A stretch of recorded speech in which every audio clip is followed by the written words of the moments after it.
Hello boys and girls, on my desk right now is a new class 2 comp build. My first was based on a Maz Designs cheat code chassis. This is it, and I have a build video of it. I've made many changes since the video was posted. It performs very well. It's capable of doing lines that amaze me. But this was built over 7 months ago. Since then, I've learned new things, gained new skills, and I got my hands on some new parts. So I decided to build a new class 2 rig, and this time I've selected the V.ENG Gatekeeper chassis. The finish of the metal chassis rails and the quality of the 3D printed parts aren't as nice as Maz's cheat code, but I like the curvy design and the aggressive angles. I think I can make something very competitive out of this. I got a set of RCSteve links in 155mm wheelbase, which is the wheelbase of the Gladiator and Power Wagon. These links are specifically designed for this chassis, and the rear upper links are mounted on the outside of the chassis rails. Outboard links like this provide more stability when side hilling. I have the same on my Maz cheat code build. Also the same as my Maz cheat code build, I'm using the MEUS isokinetic axles for their huge 51-degree steering angle. In the front, I've maximized caster angle by mounting the upper links as far back as possible. I only recently found out actually how nicely maximum caster can steer on another one of my comp builds, so I make sure I do the same on this one. I've installed version 2 of 3Flow9 RC's roller bearing steering link. They help slide the rig if you get your steering link stuck on rocks. I have it on all my comp builds. In the back, I clocked the rear axle as far back as possible. I think this would minimize the potential contact area of the diff with the ground. I installed a V.ENG diff slider when contact does occur. Oh yeah, to add more weight up front, I've designed these 3D printed knuckle weight holders using stainless steel dowels, which is what I have here. They add a combined 12 grams under the front axle, much more if you use tungsten weight. But I don't think I need that much for this particular build. This is actually attached to the MEUS brass knuckles using E6000 adhesive.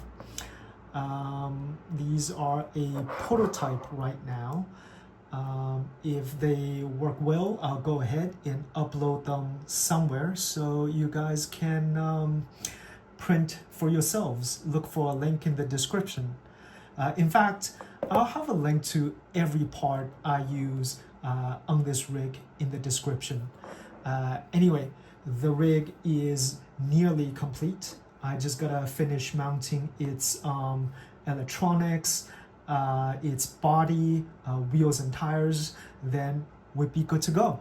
I removed the casing of a Furitek branded FlySky R4P receiver and placed it on the driver's side slider using 3M mounting tape. I'll have the battery on the other side. I chose to have the ESC up front because it allows me to mount the body much lower.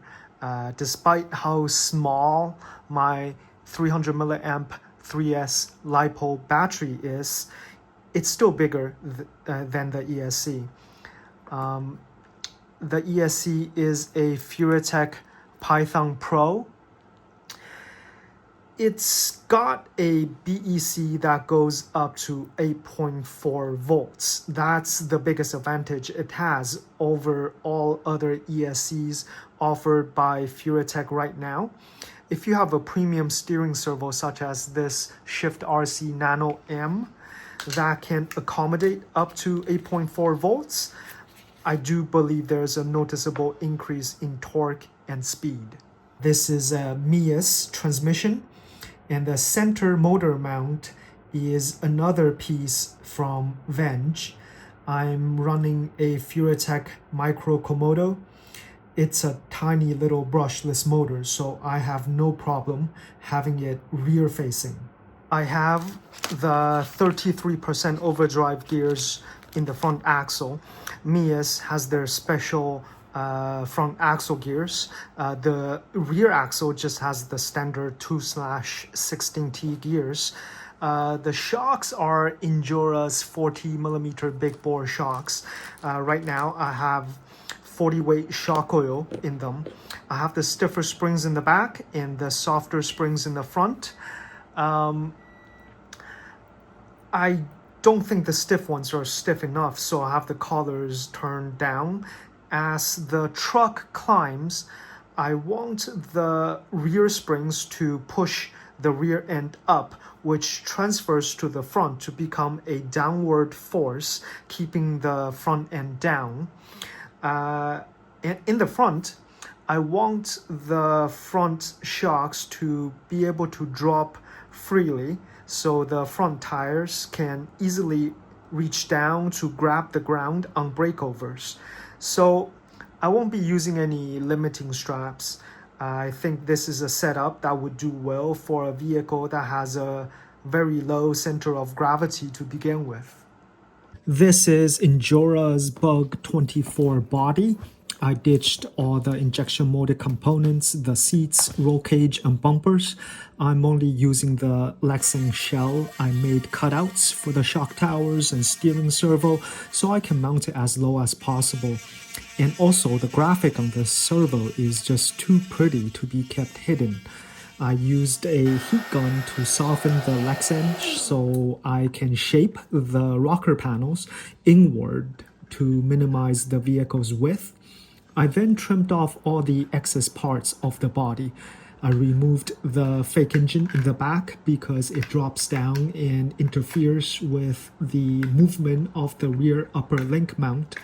But to satisfy the rule of having the body extend past the center point of the axles, I designed these exhaust pipes to mount to the existing holes on the body.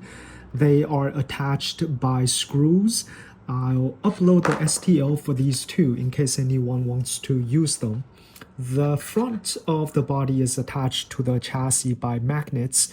The rear, I'm using a 3D printed hinge I found online.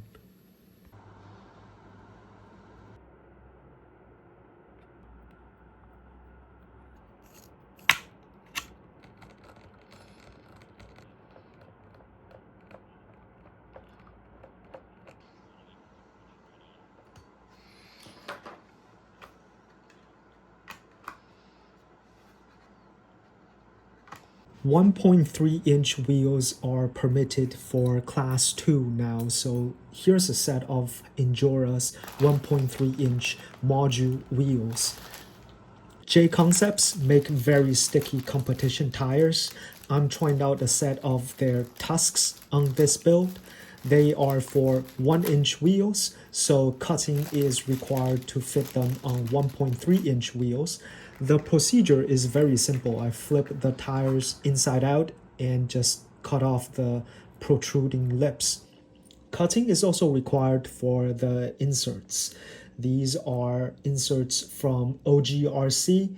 To get them to fit 1.3-inch wheels, I need to cut off the inside ring.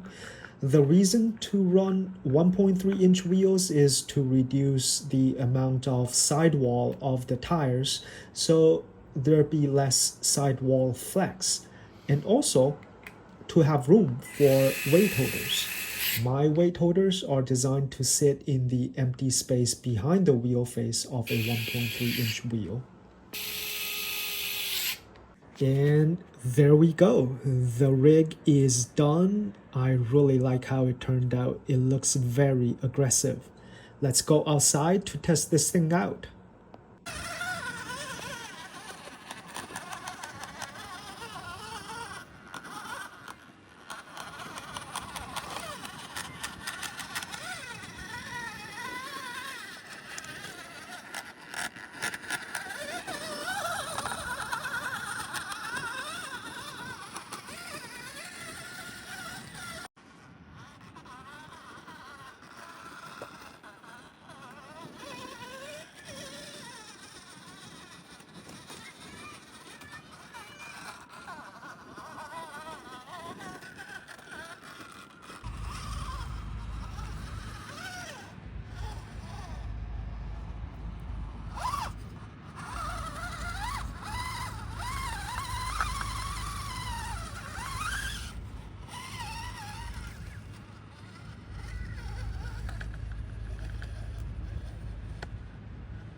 The most noticeable advantage this thing has is definitely the increased bottom side clearance due to the more aggressive angle of the transmission skid and the design of the suspension links.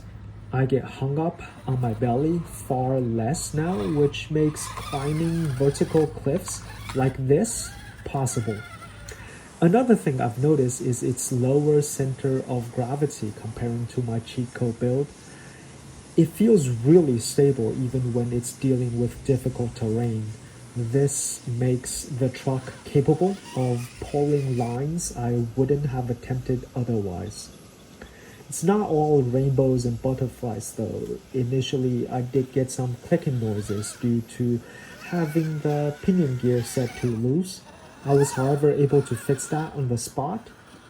Another noise you might have heard is the front tires rubbing the body at full lock when the suspension is fully compressed, so the body needs a bit more trimming.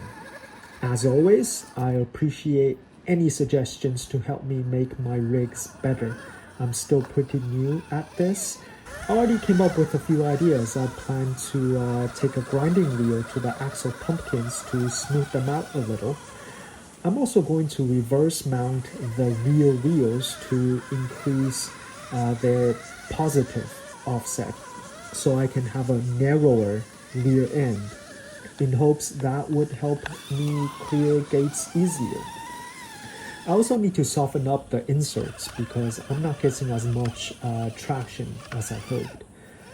Oh yeah, as I am editing this video, a guy on YouTube told me about some of the more extreme underdrive gears made by Mofo that would give me more torque and slow down the truck some.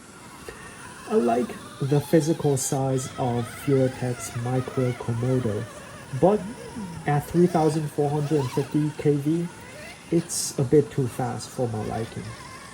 Let me know if there is anything else I should do in the comments section. If you enjoyed this video, please like and subscribe.